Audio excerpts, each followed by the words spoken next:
ఇప్పుడు మరిన్ని రాష్ట్ర వ్యాప్త వార్తలు సంక్షిప్తంగా వేగంగా చూద్దాం.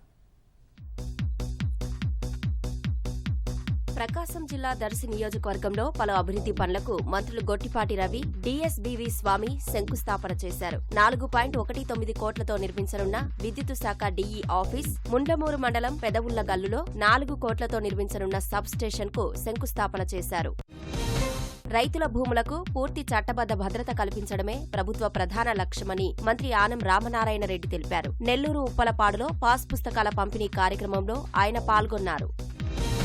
ఔత్సాహిక మహిళా పారిశ్రామికవేత్తలను ప్రోత్సహించేందుకు rural incubation, skilling and entrepreneurship కార్యక్రమాన్ని రూపొందించామని ఎన్టీఆర్ జిల్లా కలెక్టర్ లక్ష్మీషా వెల్లడించారు. ఇబ్రహీంపట్నం మండలం గుంటుపల్లిలో రాష్ట్రంలోనే తొలిసారిగా ఏర్పాటు చేసిన రైస్ సెంటర్ను ఆయన పరిశీలించారు.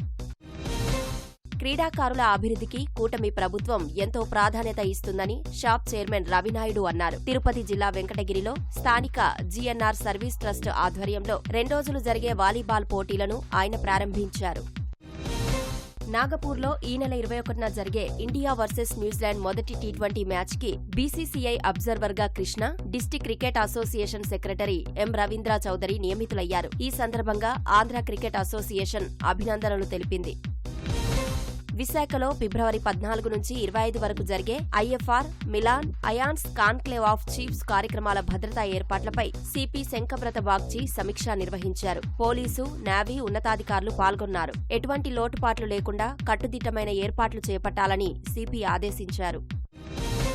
20 లక్షల డబ్బుల పంచాయతీ కోసం సొంత సోదరుణ్ణే పొట్టన పెట్టుకున్న కేసులో ఇద్దరిని కడప జిల్లా బద్వేలు పోలీసులు అరెస్టు చేశారు. ఈ నెల 11న బద్వేలుకు చెందిన చిన్న గురవయ్యను ఇద్దరు సోదరులు, టీచర్ గురవయ్య, నడిపి గురవయ్య హత్య చేశారు. హత్యకు వాడిన పరికరాలను పోలీసులు స్వాధీనం చేసుకున్నారు. తిరుపతి జిల్లా చంద్రగిరిలో శ్రీ మూలస్థాన ఎల్లమ్మ కొండ చుట్టూ తిరునాళ్లు అట్టహాసంగా ప్రారంభమయ్యాయి. ఎమ్మెల్యే పులివర్తి నాని అమ్మవారికి తొలి పూజ చేసి వేడుకలను ప్రారంభించారు.